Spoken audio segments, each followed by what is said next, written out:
Organissima, New York.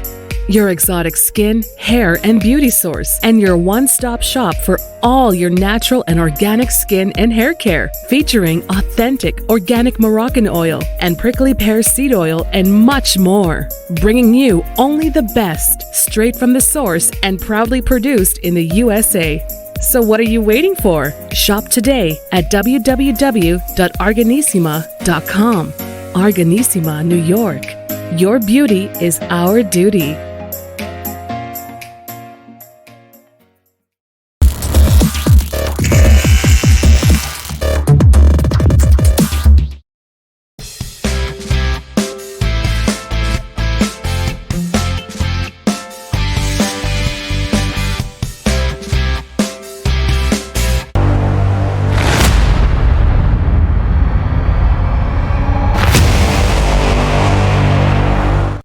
Folks, welcome back to the Sales World channel, iHealth Radio. We're your host, Hurricane H. New day, new show, not a new guest, a rematch, a revisit from a friend, Tom Basey, with us today from Basey Insurance.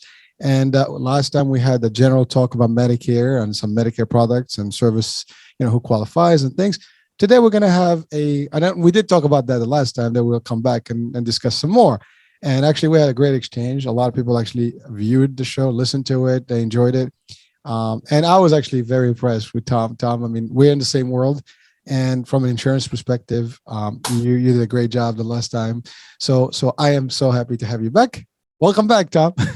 Well, to your remarks, I had a great time. You're an expert in this stuff too. So yeah, it just worked very well. So I'm glad to be back again. We had fun and I'm looking forward to our discussion today.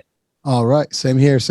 Well, so last time we just talked general terms, Medicare, populations, who does that and the other. And, we kind of touched a little bit on the different, what's included and things. But today, I think, we can make that, maybe we can do a quick recap and then we can go right into the different types of Medicare Advantage, MedSups, maybe long-term care, veterans, and what covers veterans. Maybe we'll talk to TRICARE. This is your show. You're the expert when it comes to this, and I'll just have some fun with you, and we will hopefully enlighten some people and educate them about what's available to them. And finally, of course, anyone that works or lives in your service area would like him to reach out to you if they have any questions, and hopefully you'll be able to assist them in person to get whatever product that they need or they qualify for. Mm-hmm. So, without any further time, let's just give some new viewers and listeners a little bit of background about you, and then we can get us back into the business. Sure. I don't want to talk a lot about that because then we'll lose our visitor or the audience. But yeah, so I'm a second career person in Medicare. I've been doing this like 4 or 5 years now. I worked for many years as an engineer and a project manager in corporate America. But there's a great resignation going on right now. I just did it a few years earlier. Actually, I wanted to stop the commute. I wanted to not drive an hour one way, and I want to be able to set my own time, and I want to be entrepreneurial. So I was fortunate. We won't get into the whole genesis story of how I got into it, but fast forward 4 years, and now I'm an independent insurance broker. And so I appoint a lot of different carriers, but I just help people. I call it tailor. So I like to just sit and visit with a person.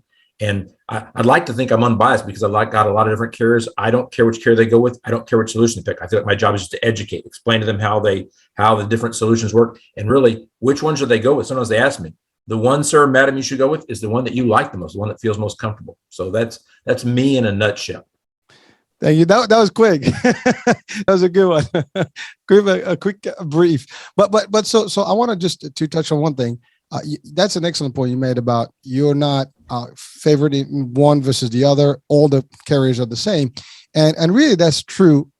I guess salesmanship, 1, 2, it is the ideal scenario for audiences. If you are looking or listening, whether you qualify, you're a caregiver, or you're looking for information for your parents, grandparents, or friends, this could be a good element to discuss, because to your point, you have various carriers, you have various products, and depending on what the need is, you will be able to tailor whatever is available to them and to their needs. So it's not like you're biased. It's not like you're going to steer them one way or the other.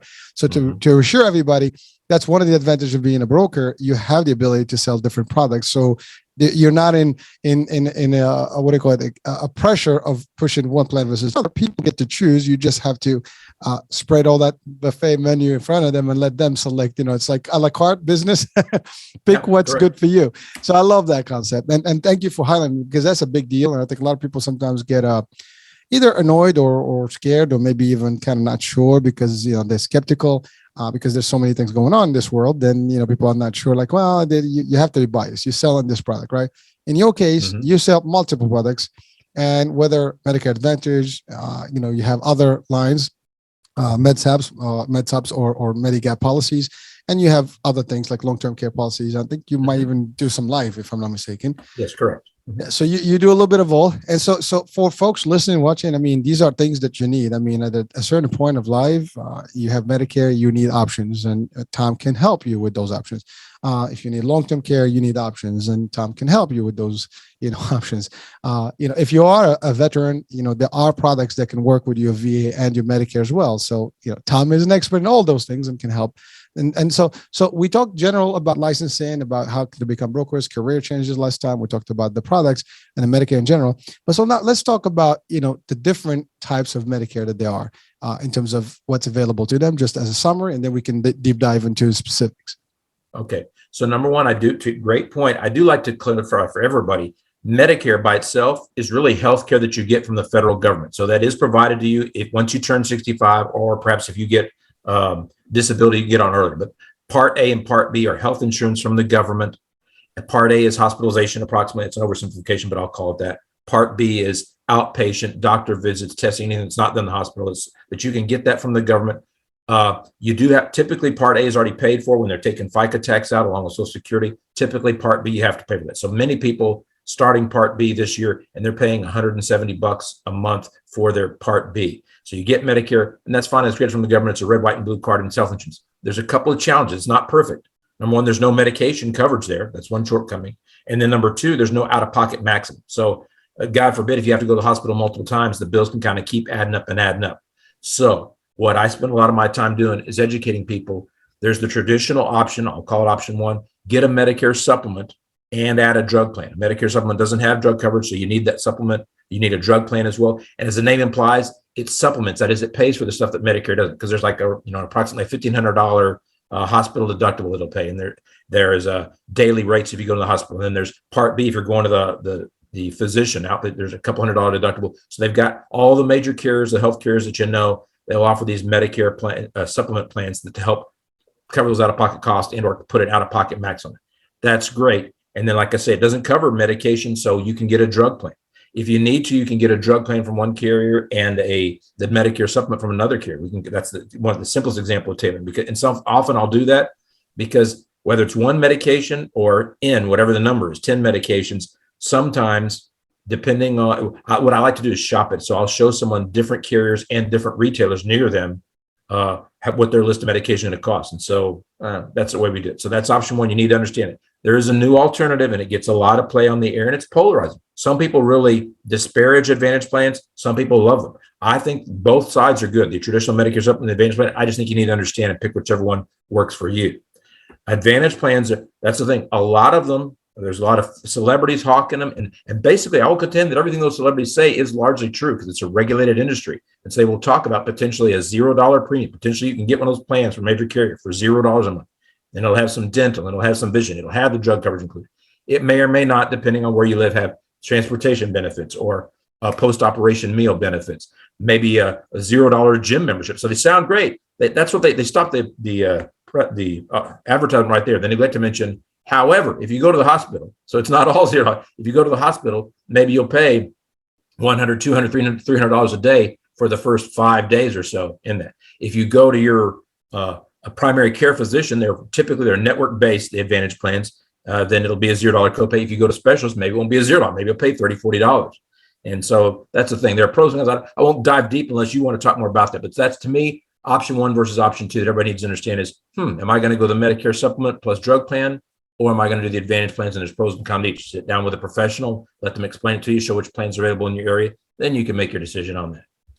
Thank you, Tom. That's pretty good. I mean, you did that's a very concise and comprehensive summary of a lot of different things that are available. So I just wanted to take a minute just to kind of break down a couple. So one of the things you mentioned about the Medicare supplements, that's actually, to your point, just the cost of things that you will have to pay in general, your copays, your coinsurance. Also, it's something you mentioned about the it's not covering Medicare, for example, it's not covering dental and vision or hearing and whatever. So that's actually important to know that that's something that you still have to buy on the side, whether you buy a separate policy. And I think you can help with that as well. And then to your point, also the Part D, which is the drug piece, is something else that you have to have under a carrier. And there's cost to all of these things. And then you mentioned briefly the concept of Medicare Advantage, which for the most part, there are zero premium plans.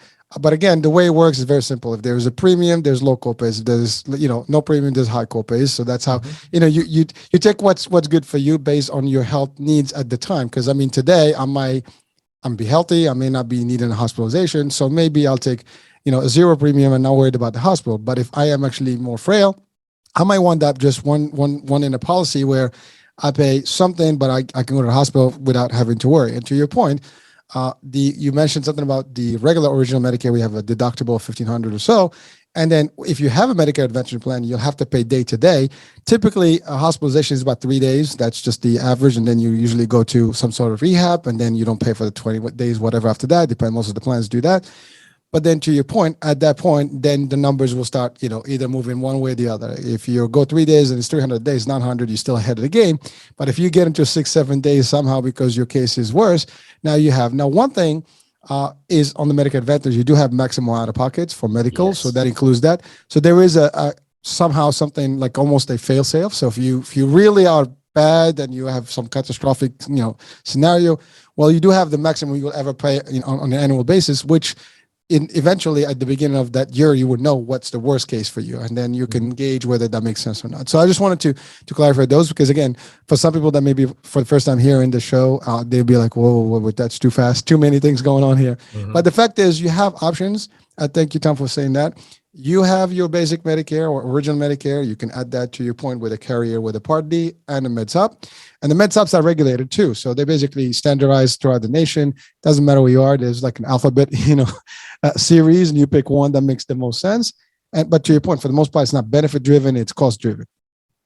So I just wanted to kind of highlight those things, and you're still the expert, by the way. You too. Keep going. This is wonderful. We're providing value to your listeners. What else? Yes, yeah. I love this exchange. So this is good. As a matter of fact, I literally a couple of weeks ago had some questions that are similar, and those are the things that people ask. What are my options? What will it cost me? What will I do? What happens? How does it work? Can I get something else? Now that gets us into other things. Like to your point, before we started the show, we talked about what we're discussing today in terms of additional types of plans. And within the Medicare Advantage, there are there's a level of things, right? There is what we call pretty much all MAPDs. They all kind of have for the most part, there is with the drugs only, or medical and drugs combined. So MAPD, PDP, or MA plans, and that's just acronyms that we refer to in general. However, you mentioned something about the managed care concept or the Med Advantage. One thing we didn't talk about today, and just to clarify, one of the main differentiators when you join these plans is that you have to, if you're on a health maintenance organization level, then therefore you actually have to be in a network. And so depending on your primary care doctors and specialists, if they're there or not there, that's important for a choice for decision making. If not, you can choose what we call a PPO, where you have access to, our network, and you can have access to any provider. On the flip side, when you talked about just original Medicare with MedSups, it gives you flexibility to go to any provider that takes Medicare rather, and you give them basically a Medicare card and your MedSup card, and you're good to go, like ARP, whatever. So that just to clarify that. But then now we're talking about, in addition to your standard MAPD, MA, or PDP, and those two, people sometimes have Medicaid, right? And what other options would people have, or what other Med Advantage people can be on, depending on their needs and health? Well, so you mentioned a big one, so I'm going to talk about that one. Medicare and Medicaid. Number one, people get those two confused sometimes. I think I'll just make a couple of marks about that. So number one, Medicare, as the name implies, it's care that is health care. That's health insurance from the government. Medicaid, it's aid. It's like help that's financial help. And although it may be funded partially at the federal level, it is often funded and or administered at the state level. So what happens is someone is potentially on both Medicare and Medicaid. If they are on both of those, then there's a subset of plans in the Medicare Advantage world called dual special needs plans. We call them DSNP. Dual is in both Medicare and Medicaid. If they are on those, there's some real feature-rich Advantage plans. So where a standard Advantage plan in a given zip code will potentially have some hearing coverage, some, and it's largely going to be at $0 cost of preventative stuff. As you can probably get some preventative dental, maybe some preventative hearing and vision, annual testing, that kind of stuff. But then if you're duals, that you'll have a feature-rich plan. So my point is, instead of having maybe $1,000 or $2,000 worth of dental, someone is on dual Medicare, Medicaid, they may have $5,000 in it, and it will potentially cover dentures. Typically, under standard advantage plan, dentures, for example, aren't covered. So sometimes I call them supercharged. And so you may have an over-the-counter credit on a standard advantage plan, call it 30, 40, 50, 70 bucks every quarter, where you can buy some over-the-counter stuff from a pharmacy or potentially a product catalog, but you can get Band-Aids or anti-digestive, aspirin, that kind of stuff. If you're on dual, these plans are supercharged, and so you can get sometimes a fresh food card. Sometimes it's $100 or more a month. So they're like advantage plans. They are in fact advantage plans, but because those people are in financial dire straits, the people qualified basically below the poverty level, the advantage plans are supercharged. They have some real feature-rich benefits, like I say, and typically their copays are going to be $0, and often Medicaid is going to subsidize that. So they are very cost-effective healthcare solutions for people that are on dual plans. Well, thank you, Tom. But just to add one more thing. So for the people on the Medicaid world, depends on their level of low income subsidy, as we call it, which basically qualifies them to what level they of Medicaid they have. That can determine also, to your point, 0 or maybe up to 20% coinsurance. But for the most part, to your point, anyone that is pure 100% Medicaid, they will not pay anything. First of all, I want to just clarify something for the audiences and anyone watching. There is no such thing as a free thing. So in this world, there's no cost to you. There's a cost somewhere. It is subsidized by one of the government, agencies or both. And then also the plans basically manage that. But there is no such thing as a free thing here. So just to clarify, like when we talk about these things, say there's no premium, whatever, that doesn't mean it's free. It's just not to you. It is at no cost to you or low cost, but somebody is paying for it. So that's usually coming up like, well, is that, what does that mean? There's no premium. Does that mean it's free? No, it's not free. Mm-hmm. So let's be clear about that. So you kind of defined the dual, product. Now, within the dual, that's to your point, and I love the way you did it. You have the Medicare piece, which is the care, which is what you actually paid for through FICA through your Part A, and then your Part B that you buy in. I did want to ask one question that comes up all the time. Now, what happens if someone, let's say, at the time they turn 65 and they don't want to select the Part B for whatever, they still work, they have spousal stuff. What happens in that case? What choices do they have, and will they lose the Part B? Will they have the opportunity to go back to it later? And is there any penalty for that? So that's a great question. There's so many different scenarios. You're going to exceed my expertise eventually, but what I would offer is when you first turn 65, there's this open enrollment period, and they don't ask a lot of questions. You can enroll and start those things for various reasons. One being, particularly if you're going to continue to work and you like the healthcare coverage, some people will wait. In other words, you don't have to do that right away. But what happens is if you go, I'm going to use that scenario as kind of, because it's the one I encounter most often. Somebody works 5 more years, they go to 70. Now they say, you know what, I'm going to go ahead, either because they're going to retire or because they've kind of decided, for one thing, their healthcare insurance costs are likely going up. So often people will save money by eventually getting over. So for whatever reason, they decided, I'm going to switch over. It's been 5 years. Actually, they can go ahead and apply. They say, I'm retiring, but now they're going to ask a little bit more questions. And what I mean is, now they want to ensure that you've had credible coverage. And the reason they do is because what they don't want, insurance is built this way. Everybody contributes and pays monthly premium. And that way the insurance companies can afford to pay people. So what they can't afford is for everybody to wait until the day they need insurance and then sign up for it. And so you're incentivized to join. And so the point is there is a penalty for it. And so so when you apply at age 70, you're going to submit an additional form, evidence of credible coverage. You're going to need somebody to implore to sign it and say, you were covered. You'd had health insurance, for example, these past years. Let's say it's ending September 30th and October 1, you're retired. And when you do that, then there will be no penalty. Conversely, if somehow maybe you retired, but you didn't want to turn on Part B, but you didn't want to pay the $170, whatever it is. If you retired and you decide 4 or 5, I better go ahead and get some insurance, I'm getting on in years, then there will be a penalty for that. So there are penalties for that.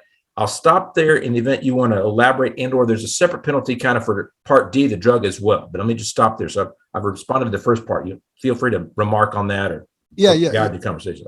No, thank you, Tom. And just to clarify, when you mentioned something about somebody who's choosing not to take it once they are not anymore with credible coverage, that's when the penalty, exercises itself. Mm-hmm. But also, you mentioned something about, I just don't want to pay the $170, the Part B. Let's be clear. if you don't pay for it, eventually there's a penalty, as you mentioned. Mhm. But also that is going to be automatically deducted from your Social Security check. So technically, it's prepaid. It's like another tax on yourself. So you continue paying your Part B, whatever you want. But if you choose to defer it to a later on date without any credible coverage, which means you just didn't want to pay, you're going to have whatever penalty that they're going to charge you. And that's for life, whatever, the rest of your life. Now, the other thing is I want to just elaborate, you basically, let's say you become eligible on one of the year, but then your coverage begins sometimes in the summer. So there's different time frames for those things. So you have to be clear about these elements, and you have to ask for these things, specifically when you're at that age of Medicare. And if you're working or not working, make those choices. Don't make the choice without knowing. Find someone who actually is an expert, a benefit advisor. Ask about your options. You can also request information from Social Security. Another resource that if you are Medicare, age and you're getting into it, you're going to get what they refer to as the Medicare and You book. It's an annual. It's like literally the Bible, for better words, for Medicare. If you have it, you know everything about Medicare that you need, and it's a good comprehensive package. What's covered, what's not covered, your election period, your options, and who pays for what, and so on and so forth. So it's a good book. You can download it if you are on a computer, or you can order it. You can go to any local Social Security office and get one of those. We use it for our seniors. We also use it in training. It's a great book, and it helps. If you learn that, if you read that book, you understand everything. It's like a reference book for everything. But like I said, ask an expert to see what your options and what. The last thing you want is to go without asking, and then you'll discover that you have to pay extra now, and it is not something you just pay one time. It's going to continue tack on into your regular Part B premium, and to your point, also the Part D if you choose not to pick it up, whatever. So again, you can have it. I mean, to your point, sometimes you can be working, but the cost of that is going to be more. So then why not? Just get your Medicare and be good. Sometimes people choose to have a spousal, insurance, and then they'll continue. But the minute that is, you also have a limited time from the time you don't have that coverage, and I believe it's 2 months. If you skip that, then you basically at loss. So don't make that mistake, folks. Just do your thing. Do yourself a favor. Always ask, and that's what, again, these shows are dedicated to these things, to help you at least identify and then ask the questions. There's plenty of places you can get these things. You can online, forget about it. Medicare and .gov has plenty of resources as well for people that need the help.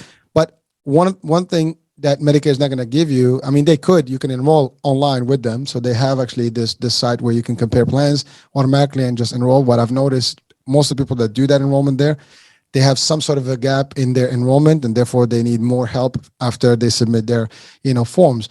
Just basic example, they don't pick up a doctor, and now they need somebody to help them and assist them with the selection of PCP. They find out that the PCP is not there, and now we have a problem. A drug is not covered.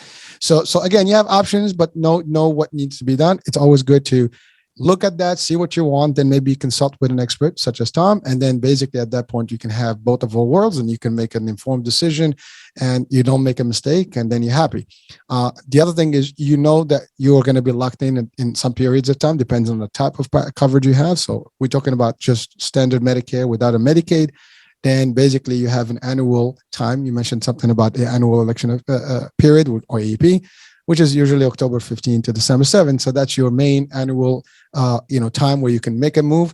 There is a secondary movement you can make now from January 1st to March 31st, and that's the secondary, or we call open enrollment. If you choose a plan and you get to test it January, February, you don't like it, you can move out of that plan again. So again, you have options, but you will not know unless you hear a show, for example, or ask an expert. So please do your due diligence. There's you have plenty of time before Medicare age. You have 3 months in advance, that you can start doing the work, and you can apply as early as 3 months before your birthday. So there's some things that you can do, but just don't go blind until, and by the way, you're not going to get automated stuff. Like, to your point, you have to apply for the Part B and stuff. Don't expect that it's just going to happen. Like, oh, what happened? I didn't get my card. What did you apply? That's a big question. And I've seen that happen when someone thinks it's happening automatically, and they just expect it to happen, and they have it, they receive it, but nothing happens. And then before you know it, they missed all their deadlines. Now they're actually, to your point, on the penalty, realm, which we don't want to do that. So again, if you're watching this, you are obviously looking at Medicare or Medicare expertise. This is good information here that can help you. So Tom, you mentioned the duals, and so that's just the general population duals. But there's other ways of being on some sort of a special needs plan. And what are some of the forms of special needs and who's qualified for them? So another one I will mention is CSNP, Chronic Special Needs Plan. As that name implies, chronic, the implication is you're not going to get over something, you're just going to manage that. And so some examples might come to mind: diabetes or heart disease, that thing. So there's certain conditions that occur. And so what happens on those plans, not unlike the dual plans, they're designed to help that subpopulation. And so, for example, you're going to get, I'll just use diabetes, you're going to get some very cost-effective either sources for insulin or synthetics or whatever, pump dialysis, insulin pumps, whatever. So they are plan specific to, and the thing is on those plans, so you may even be on a regular Advantage plan. If you get the diagnosis in the middle of the year, we're kind of talking about AEP and OEP. Actually, there's a special enrollment period, an SEP. If you get the diagnosis, now it's going to require a healthcare provider to sign a one page that says, yes, you've been diagnosed with this heart disease or with that, but you can get on one of those plans. And those plans are simply a variation of a Medicare Advantage plan, and they're designed to help with the management of the disease. And so so one, you can get on it in the middle of the year. You're not worried about you don't have to wait till the enrollment period, and they're going to help you manage that by cost-effective solutions on the medications or the durable equipment or that kind of thing. That's what I'd mark about that. I would like to say one thing real quick before we get too far away, because your audience, you always have diversity. You never know who was on here. HMO versus PPO in the event. So Medicare supplement, there is no network implications. Anywhere that Medicare is taken, you can then take your Medicare supplement. So if you can go across state lines. If you're going to spend summers in another state, you can do that. The Advantage plans are typically network-based, but what I wanted to say briefly was HMO, Health Manager Organization, PPO, Preferred Provider Organization. My point is think of H as like have to, and P is like preferred. That is, if you're on an HMO, you have to see in-network care if you want them to pay for it. I mean, you can go to whatever doctor you want, but it's not going to be covered. And so if the person that did both your knee surgeries, orthopedic guy, if he doesn't even take Medicare, then you can't go to him in an HMO. Now, if you get the PPO version, then you'll pay. There's higher rates for out of network. So it's preferred you go in network and you get the lowest rates on your plan. If you get the PPO, then you can go out of network. It's going to cost more. Now, having said that, you talked about the out-of-pocket max. So I'm going to make up some numbers there. I think they're order of magnitude reasonable. You might be able to get in an HMO, and the annual out-of-pocket maximum may be about $4,000. So if you have a long extended hospital stay, at least if you have that out-of-pocket max that year, you're not going to exceed that. In fact, if you went to the hospital the next time, maybe it's locked in. So that's what I love about Advantage Plan. So as a minimum, get them to lock that in instead of just writing it just plain Medicare, and to cover that part, the drug penalty. You can sign up if you can sign up for a $0 Advantage plan. You're fixing those two main things I mentioned: the out-of-pocket max and your drug coverage. You can go to the PPO, but they are going to charge you more for the flexibility. That PPO one, you don't have to get a referral. Some of them are kind of open, but as a general rule, if you want to go to a specialist, you might go to your primary first and then get a referral, which is good, I guess, to make sure they're in network. And you can go to those, but then you're going to have maybe double or triple the out-of-pocket max. So for the flexibility on the PPO, it's going to cost you maybe $8,000, $12,000 out-of-pocket max to do it. So I think it's important to know that. So we covered D SNPs and C SNPs. Okay. Was I missing? And the main thing I'll say is, so here's the other thing. I'm just trying to catch up on a few things. So there's a penalty, yes, if you don't have drug coverage. In other words, they don't want you to wait 5 years and then get diagnosed and get a very expensive medication prescribed to you. And then, I'm going to jump and get a drug plan now. So they want everybody joining right away. And so my point is, at least if you sign up for an Advantage plan and you've got that covered. You sign up for $0 and you've got some kind of drug coverage there. And as you said, the penalty is for life. And so I'm going to see if I can articulate this both accurately and easy to digest. The penalty, I believe, for every month that you wait and you don't do it. So in other words, what if you only waited 6 months and then you went and got the Advantage plan? I think it's 1% of the cost of the average drug plan in your area per each month you do that. So I'm going to make up numbers. So if the average drug plan cost is $30, well, then if you went 10 months, that's 1% each month, and that'd be 10%. 10% of $30 is $3. So in other words, if you wait 10 months, then for the rest of your life, you'll get this penalty of $3. So your $0 Advantage plan is now costing you $3 if you're effective. So I just kind of want to say that. So let me stop there, okay? But I wanted to kind of get some of those things in. No, I appreciate it. Thank you. And you mentioned something powerful about the ability to cross lines, state lines. Mm-hmm. And you're right. So on the HMO level, you're very restricted to the network of providers that is I don't know. There are a few plans that might offer under their HMO, business, some sort of like in our case in the East Coast, North, We have what we call snowbirds. So there are a few plans, nationals, that actually do offer an option. If you actually move to, let's say, to Florida for a few months, they give you extended coverage because they do have a network there. But that's a limited pool. To your point, as a PPO, usually it's a network, you can go anywhere. But to your point earlier, which is the MedSup or Medigap policies, that's basically your Medicare, and that you can go anywhere nationally and you won't have a problem. So again, depends on your condition. By the way, these things can shift. And you can change things all the time, year to year, depends on your needs. And the other part is, one thing you cannot do is combine those. So Medigap or MedSup policies and Med Advantage cannot be together. You can only have one or the other. It's unfortunate, but it's a super thing that, one, kind of compensates for the other. Again, one is cost-based and flexibility. The other one gives you potentially flexibility and much better cost and a lot more advantages in terms of the benefits you get. So those are some of the things. But again, you have to see. And one of the best things that we do, and we're supposed to be doing as insurance benefit advisors, is that we have to always assess your needs, ask the right questions, see where you stand today, what you need. We don't ask health conditions, so this is not like life when you have to actually get a medical, physical before you can get approved. But we do have to know, for example, if you have a primary doctor or a specialist, whatever, so we can determine which plan has the doctor. Now, if you live in a metropolitan area, there's a good chance that everything is condensed enough. Most of these HMOs have pretty much almost every doctor.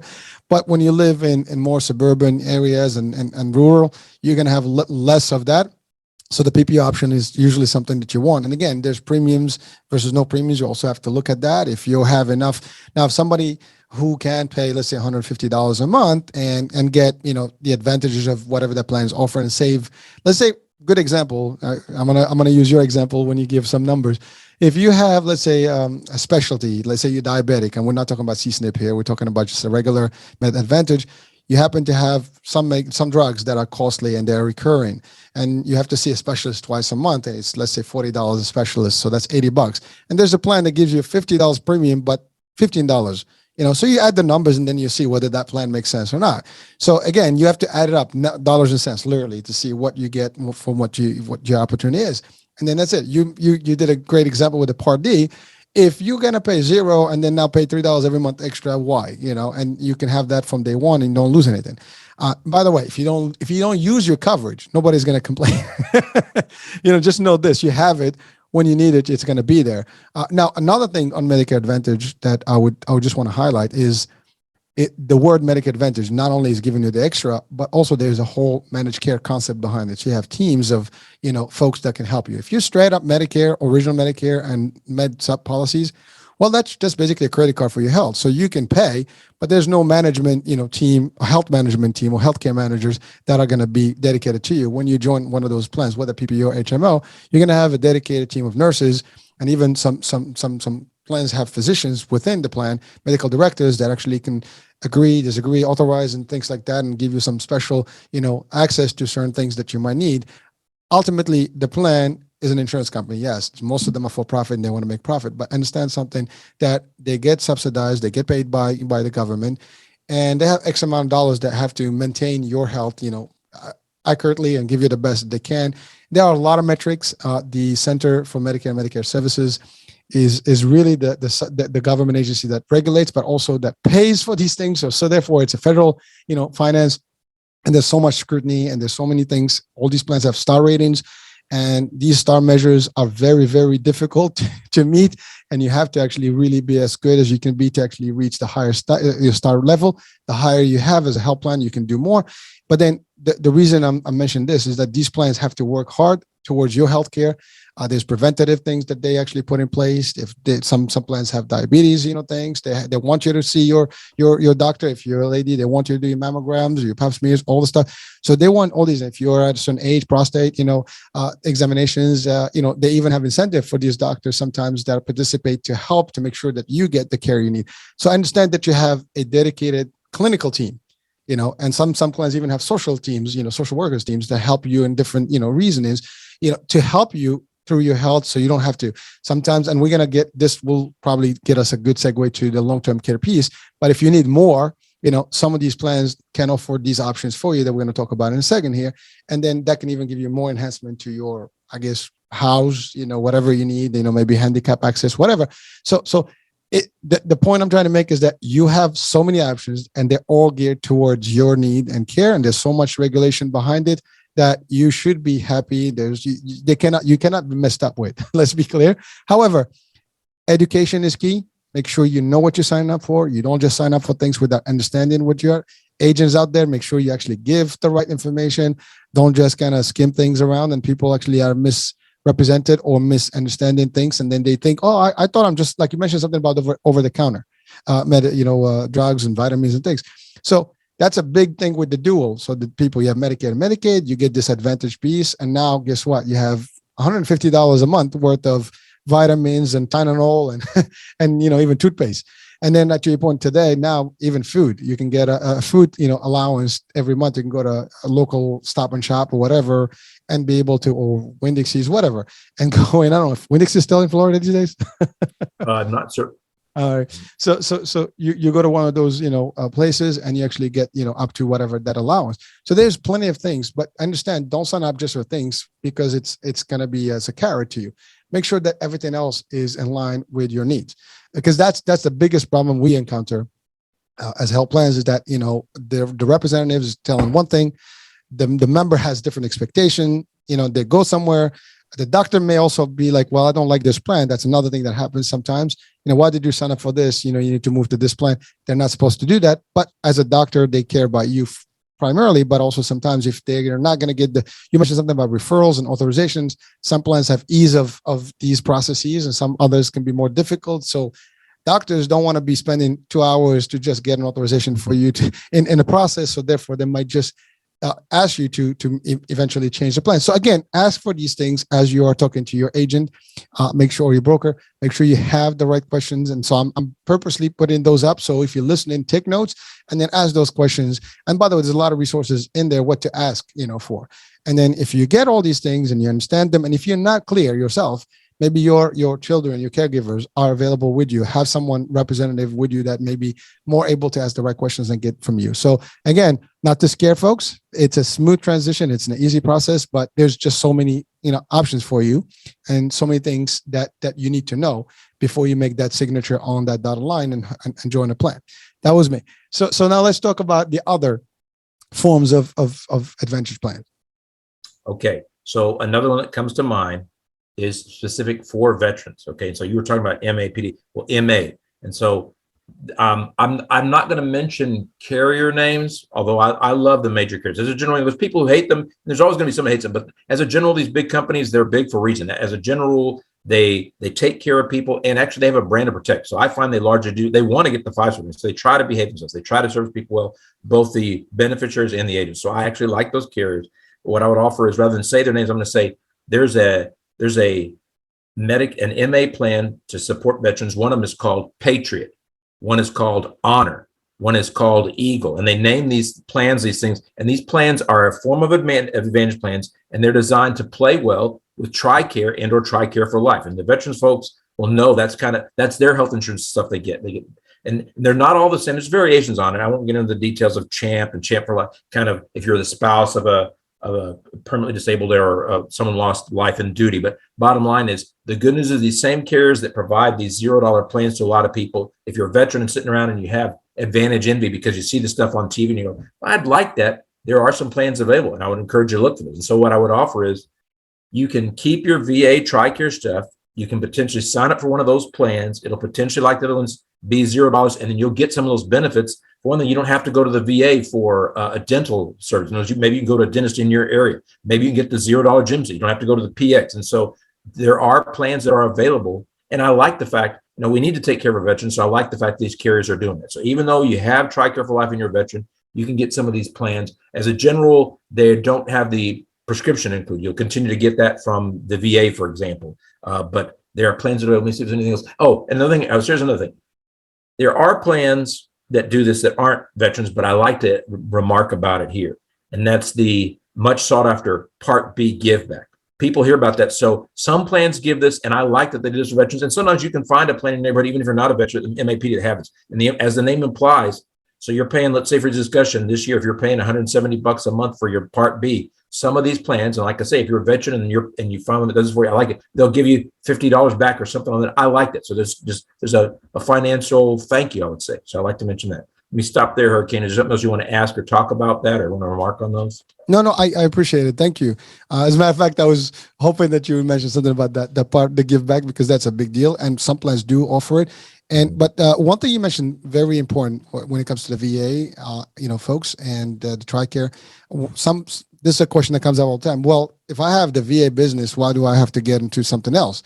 Well, you have Medicare, you have Medicaid, or both, or depends what your status is. Bottom line is, many people can still continue getting their care on the VA, administration, go to hospital, whatever. But sometimes, again, this came up recently and for you last couple of years where there's long waits and things like that. Instead of waiting for that, you can still have access to the stuff. So you're not losing anything. It's a win-win. You have both. That's the advantage. So take that for what it's worth. Just have both. Listen, it doesn't hurt to have more. Right. If it's available to you, take it, keep it. Don't use it if you don't have to. No worries but when you need it, now you have something to fall back to and you will never have an issue. So just, again, if you're a veteran or your family of a veteran person, know that there's options, again, with their Medicare. And sometimes you can even have Medicaid, Medicare, and have your VA. Why not? Take them all. You've somehow paid something. If some people say, well, Medicaid is kind of government and, you take in them. Well, some people paid their taxes for their life. They have a bad patch of, a year or two. They lost their job. Guess what? I mean, it's who it's for, really, right? Mm-hmm. And we're not talking about people that may take advantage of that. That's a whole different conversation we can have on the insurance fraud and waste and abuse and all that. But that's a different subject for a different day.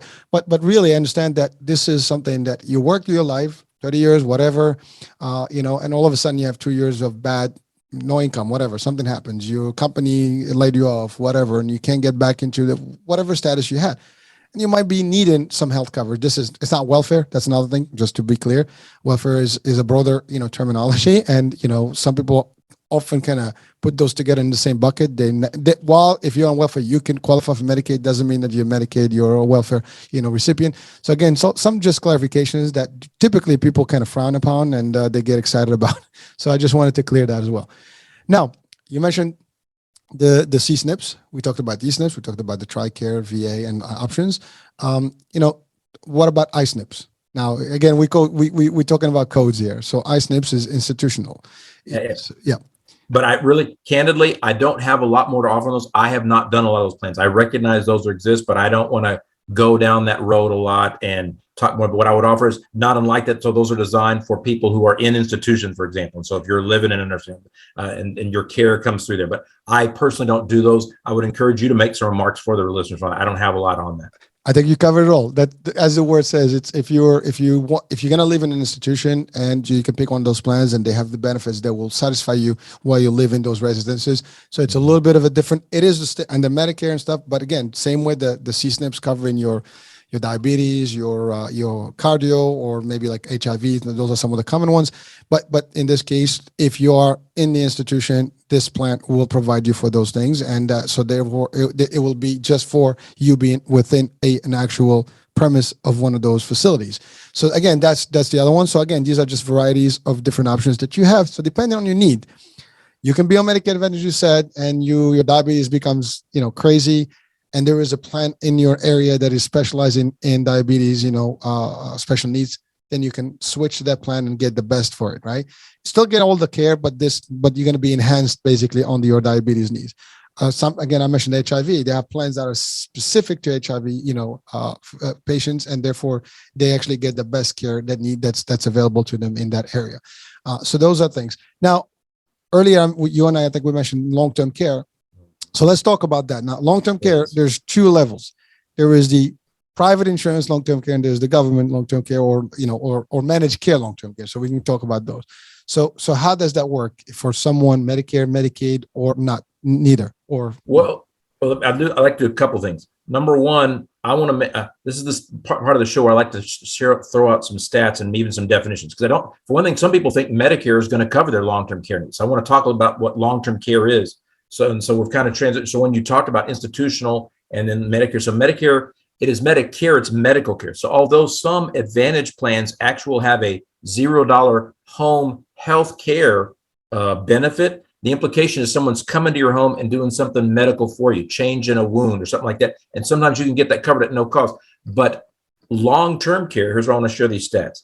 I think I'm going to say 75% of the people, that 75 or 80, this can vary year to year, but the number I'm going to use right now is 75% of the people that turn 65 are going to need some form of long-term care. So I want to talk about what that means. But number one of my point is, well, most of us are going to need long-term care.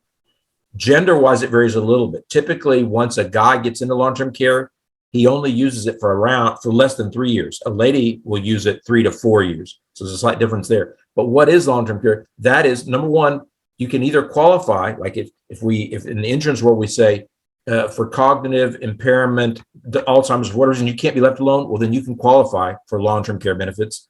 Or if you can no longer do 2 of the 6 activities of daily living, which are eating and bathing and grooming, toileting, transferring is getting out of the bed to a chair or moving, and then continence. Once you can't do those, you can qualify. So if a healthcare professional will sign it, then you qualify for that. And the other thing I want to share with you is, unfortunately, a lot of times it is a family member that's going to take care of the people. Sometimes if they don't go to an institution, there's a whole spectrum of care. But in other words, even if it's someone at home, and those people are going to lose income potentially if they have to spend time. So it's a challenge. So my message is, a lot of people are going to need this. And so to me, it's a passion. It's not unlike life insurance. Most people recognize, yeah, I'd have some life insurance. If I die prematurely, I want to leave something to take care of a spouse or raise me. Man, you really ought to consider long-term care because it's likely you're going to need that. And if you don't, let's say you've saved up and you've got a nice pile of money, an estate you're going to leave to family, the cost of care, you can look at this online. They've got numbers you can look at it regionally. It's like $7,000 a month on average nationwide, the cost of a long-term plan.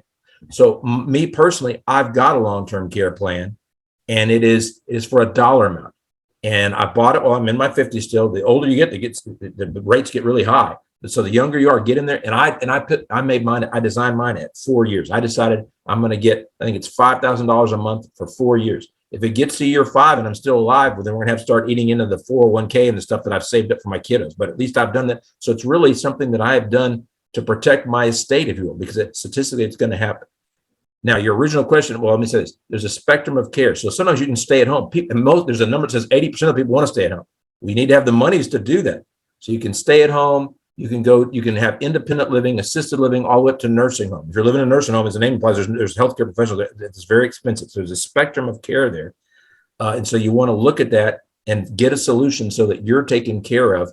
And Medicaid, there's these institutions, there's a level where Medicaid will potentially pay for this, but there's only so many Medicaid beds at a given facility, you no longer choose. So if you go that route and you're covered that way, you don't get to choose necessarily the facility where it is. So I am a proponent of considering this. If you can afford it, get a long-term care policy that will allow you to choose where you're going to get that care. So let me stop there a little bit. Thank you, Tom. That's a lot of information. That's great information. And yeah, you're right. I mean, as we age, and by the way, it can happen to even somebody younger. It depends on conditions. I mean, someone can be healthy, accidents happen, and now you need some sort of disability, and you're under some sort of disability, and there's so much disability can pay, and therefore you're gonna need some assistance home. And now if you don't have anything, that's the thing. So there's definitely access to policies that can, like to your point, that you design them, you kind of tailor them to what you need, how long you need it for, how much you need it for the coverage. And then basically otherwise, to your point, you will wipe up every single savings that you have and tap into it. And then some people go into reverse mortgage, some people go into, they lose everything. So, and again, these nursing homes can be very costly. Again, they're beautiful and some of them have full coverage. I mean, full access to medical. Depends on what you choose. You can have independent or dependent, depending on what the case is. But when you're in those facilities, it costs money. I mean, you're talking about $7,000, $8,000, depends where you are. I mean, I don't think anything cheaper than that exists. But, again, I may be wrong. Depends on the state. But the fact is, at least in my area, in the Northeast area, that's the standard pay, $7,000, and that's not including everything. So you got to pay for it. You got to pay for your shampoo and everything else in there, just to give you an example. But so and some of these things can be very nice. But what to your point, the big piece is that some people have beautiful homes and stuff, but their children are not there and they're not going to take time off to be there. And so you need somebody else to be there. So there's 2 hours. You either go to one of those facilities or you stay home, but you have to qualify. And if you don't qualify, let's say to Medicaid, and we'll talk about it shortly, then guess what? You're going to have to pay for it. It's self-pay. That's where it comes in very expensive. Now, Tom, thank you. So the next question is, what would an average policy, for example, month to month, cost someone to design a 4-year or 5-year plan like that? Well, what I would offer is that's kind of like asking how much insurance cost. It varies when you get it and the size of the policy, but I can kind of put a few data points for you. So let's see.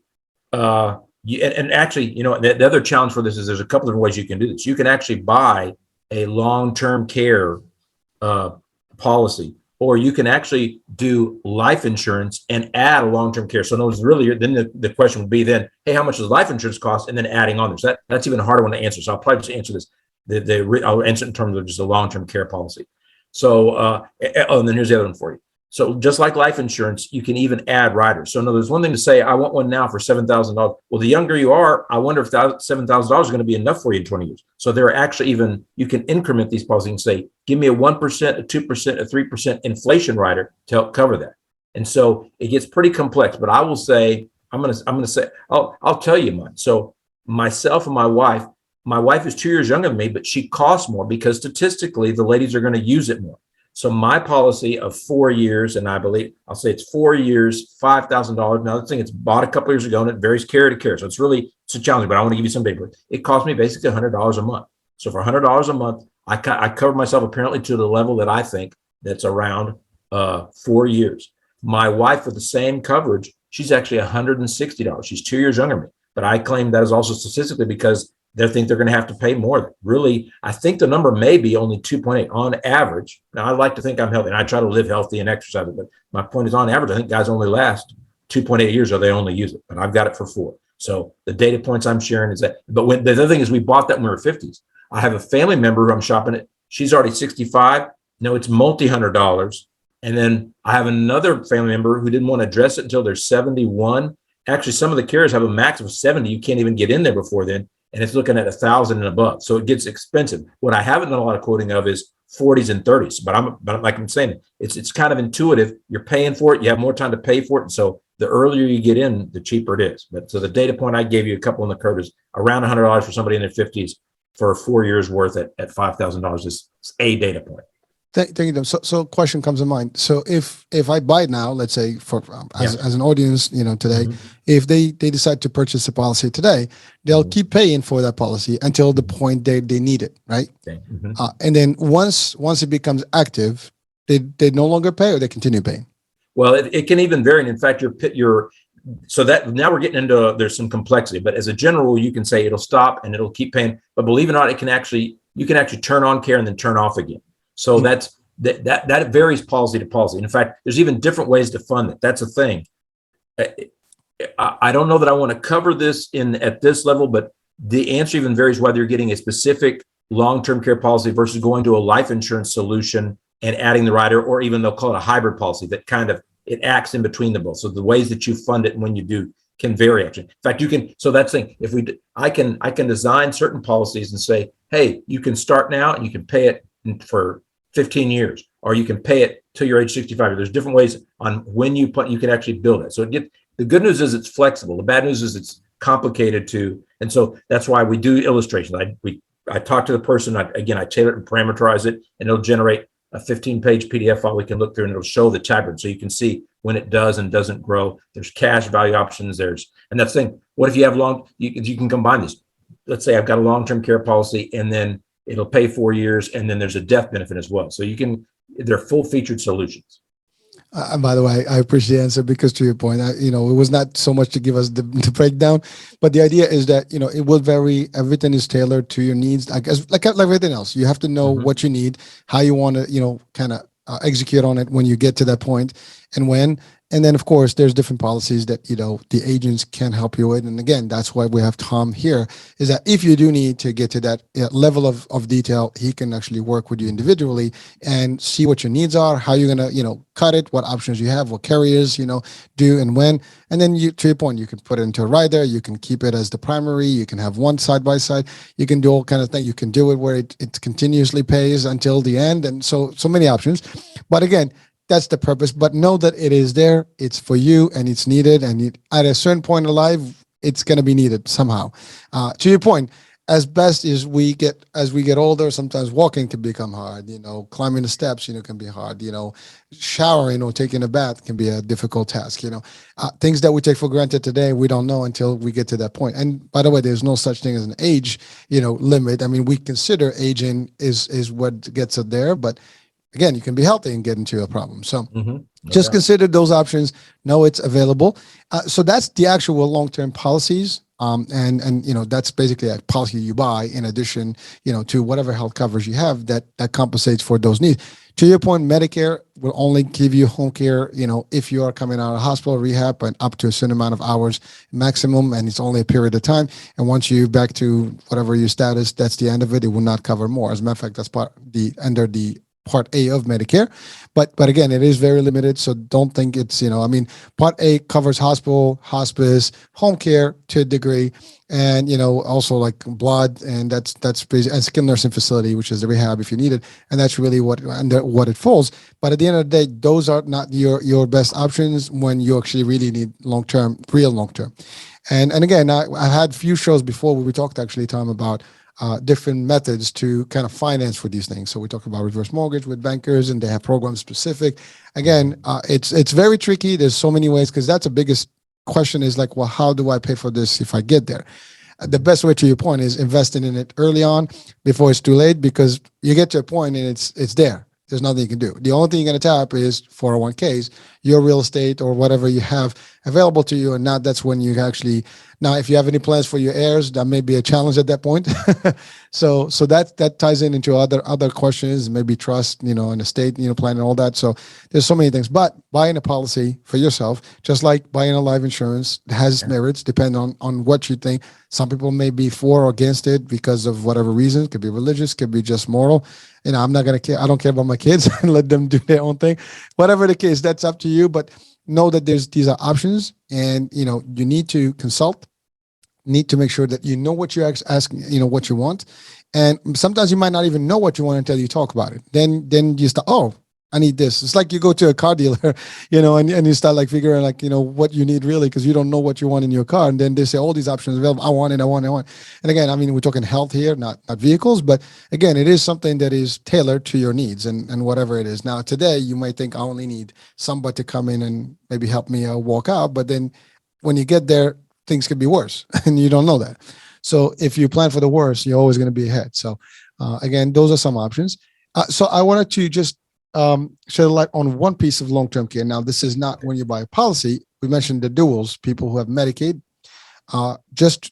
We mentioned duals with Medicaid, but if you had just Medicaid, that's one piece, and you have programs that actually do offer, home care type, long-term care plans that are available under the managed care industry or HMOs, and they do have plans that are specific where they give you a home attendant. You can go to adult daycare, and you can get equipment. You can get your what do you call them, the purse, those press button, responsive, exactly, personal responses, and then you can also get some amenities added to your facility, to your home, with, again, whether it's bars or ramps for your wheelchair, DMEs, things like that. So those plans do offer, if you actually qualify under the Medicaid.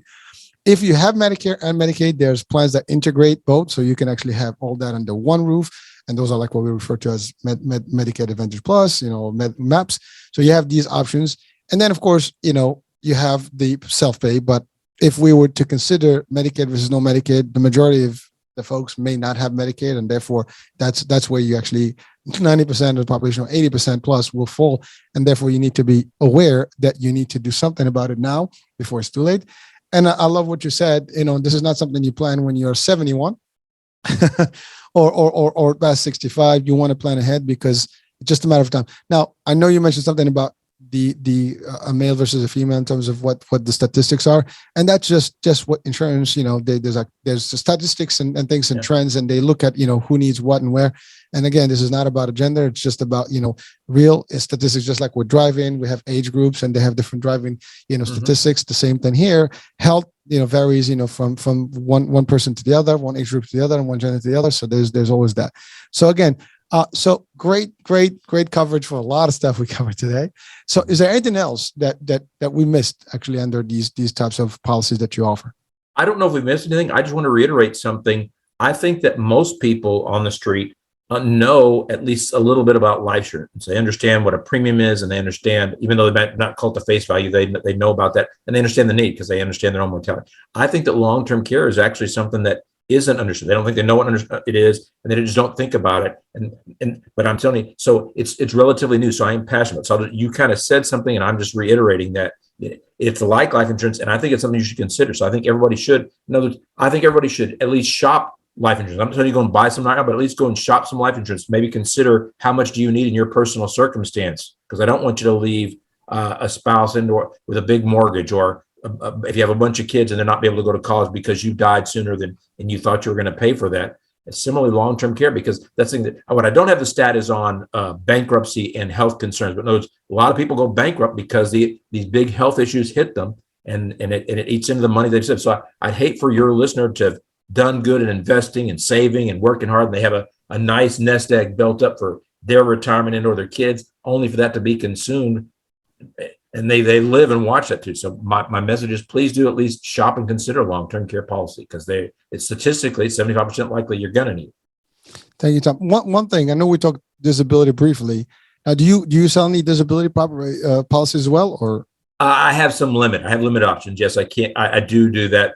So I'm conversant. I can talk to it. It's not a big piece of my portfolio, but I do have disability short-term and long-term policies that I can offer for people. So again, these are all peace of mind policies. I mean, if you can't afford them, there's no reason. There's a good way. It's a possibility, so you can do that. And to your point, see the value for you, see if it makes sense, and you got to do it. I mean, if there's any risk, that, by the way, we all know that is imminent. I mean, it's just a matter of when. I mean, there's one thing certain in life, so that's what life policies are. And people do always worry about their kins and family members and heirs, and they want to have something. To your point, you work hard and everything, and then all of a sudden everything is gone because your demise is early, and that's a problem. But nobody knows when that happens, and that's the part of life that we cannot control. And then, of course, some things are predictable. We know that if you age, you're going to have a need, or some needs to have assistance. Now, your grandkids may help you, but that's not always the case. And again, we live in a society today that's lesser and lesser to happen, where your grandkids or your kids are going to be really taking your hands and holding you and taking you out and then bringing you. And unfortunately, our society is getting to that total independence where, people leave the nest and they don't come back. They come and visit on the holidays, and that's it. I mean, we can talk culturally about all that, but that's a whole different world. But unfortunately, it's reality, and we have to face it. And unless you have a plan, like everything else in life, you want a vacation, you put a plan together, you save money, you do whatever, and now you have money to enjoy your life. Same thing here. We get to an age, if we get there, you want to have it. Now question, what happens if someone passes on before they ever use the policy? So is that money gone? Great questions, though. Those kind of vary. Some that's examples we got to look at. So sometimes there are some that have. That's the thing. Long-term care used to have a bad rap, just like life insurance. In other words, over time, the industry's gotten complex and responded to needs. So back in the day, life insurance, I guess there was never insurance where no one didn't die. But, there's certain things where people didn't like contributing. Oh, how about this? No, a 30-year term. In other words, you buy a 30-year term when you're 26 years old and you live to be 80. Well, you paid all that time on it and you didn't get that policy because it ended, particularly if you didn't. So there are some financial scenarios where it's not good. And so traditional long-term care policy used to be that way as well. So potentially there was a scenario, at least on some policies, where you would pay that and then you died, you never have it. Well, at least now sometimes there's either a return of premium where you'll at least get the money back better, or there's a death benefit. And so there are some, they've responded to the market, and so they're more full featured now. So long-term care is more full featured. And so typically you're going to get something out of it, right? And I'm a proponent of that, doing the return of premium value or a death benefit, and or that thing. If you do, another thing is if you do the life insurance policy, that's just a rider. Well, then in theory, you only missed out on the rider. So there's different ways to do that, but it's a great question. It's something to consider. Well, definitely. And again, I know someone will be like, well, what's happening to all my money if I never need to use it, or whatever happens, or the spouse say, well, he never used it. Or she never used it. What's up? So again, folks, know that there's options. Again, these are things that you have to ask and consider. And yeah, it is your money. It's your investment. You want to see what that looks like if you never used. It's like we know this. Unfortunately, you buy a lot of things and sometimes you don't use them. I mean, even from home, you buy one of those policies that covers your appliances or whatever. But if you never use it, you go to an electronics store and they sell you a policy for 2 years, 3 years warranty. you never use it, that's, what happens? It's gone. But this is something that is a long-term investment, more costly. So you do want to make sure that you have options. Again, depends on the policy. There's always the pros and cons to everything. You just have to ask the right questions. Make sure you read everything and make sure you get somebody that's trustworthy. So Tom, we talked about that. We are licensed people. So therefore, we're supposed to actually, follow the rules and regulations. It's heavily regulated as an industry. And, obviously that doesn't mean that there's not people out there that do bad things, but the majority always we're looking forward to do the right thing to help you. It doesn't pay to actually do bad things because eventually these people are no longer operational, because the states and then the federal agencies can actually crack on their license and take it away, and they can lose their living, and simple as that, because they just did not, take care of you. So we want to make sure that everybody that watches and listens, you want to be feeling good, comfortable, that if you talk to an agent, you're talking to someone that is licensed and they basically know what they're doing. But then shop around, but now we have Tom with us, and, again, Tom is back, and as you can see, we had a great, exchange here today. Again, we covered a lot of grounds. Now, one thing we didn't, tell the folks today is your service area, because I know you cover multiple states. Mm-hmm. If you don't mind, can you just reiterate where those states are? So approximately a southern band along the U.S. It's Washington State. I actually haven't done Oregon. I'm probably going to do that. California, Arizona, New Mexico, Texas, Oklahoma, and then Georgia and Florida. So really, and that's saying really an insurance agent can get appointed in another state, but those are the ones that I'm in currently. If I have the need to help other people, then I'll go and get a reciprocal non-resident license. But really those right now, it's a southern band. And I do that partially because I speak Spanish. And so a lot of Spanish speaking population, but that's who they are, kind of the southern band of the U.S., although it kind of curls around and goes up towards Washington State. Well, you cover a nice little surface there. So, hey, listen, it's great stuff. And to your point, agents can cover up to 50 states literally. Mm-hmm. So depends on where you are. But to your point, it's not easy. It's not hard for us to actually switch states. You just kind of apply. It's online. It takes a couple of minutes. You pay, and you actually live in a different state where you can actually, represent those policies in there and be able to do them. Then you certify for those local carriers, and it's done. So again, the reason I asked is obviously we want to, folks, you're watching, you're listening. If you have any questions, we want you to reach out to Tom and ask questions. If he can help you, he will be more than happy to do so. If you're in those territories or these service areas that he mentioned, well, guess what? You have access to him direct. If not, he can either help you by making himself available to you in a different state, or I'm sure he has collaboration with other agents in other states, and that certainly can work. And if you want somebody in New York and in Jersey, you can call me, and I can line you up with people as well. So we have you covered. It doesn't matter where you are. If you are from a different country and you listen to the show, at least you learn some tricks about how the business works here in the insurance and different options. It may be similar in your country. Or if you're thinking to come in here, whatever, your family here, this could be something helpful for you. And or if you're putting policy in there, maybe you can use some of these points and put it together there. Whatever the case may be, this could be for you. If it's not educational, it's definitely something you can use. Tom, any last words to close our show today? No, thanks very much for your time. I'm glad to be on again. I do request, for one, to your point, it's all about helping people. So I know you and/or will answer questions too. No, someone doesn't even necessarily need to be shopping for policy. They just want to know something. We'll reach out to, because we know that if we provide some good information, well, then they're going to refer and let someone know. So either Hurricane or I are willing to answer questions. My name is Tom Basey. The company's Basey Insurance. Please do connect with me on whatever your preferred social media channels. I'm on most of them. So find me there and connect. That's all I got. Tom, thank you. And I'll have your link again, as usual, on the description of the show, so people can link up to you direct. And as for me and as for now, folks, thank you for being with us, for watching. Hope you enjoyed this show. We'll be talking soon. New day, new show, and potentially different guests this time. Take it easy. Bye-bye. Okay, thank you. Bye.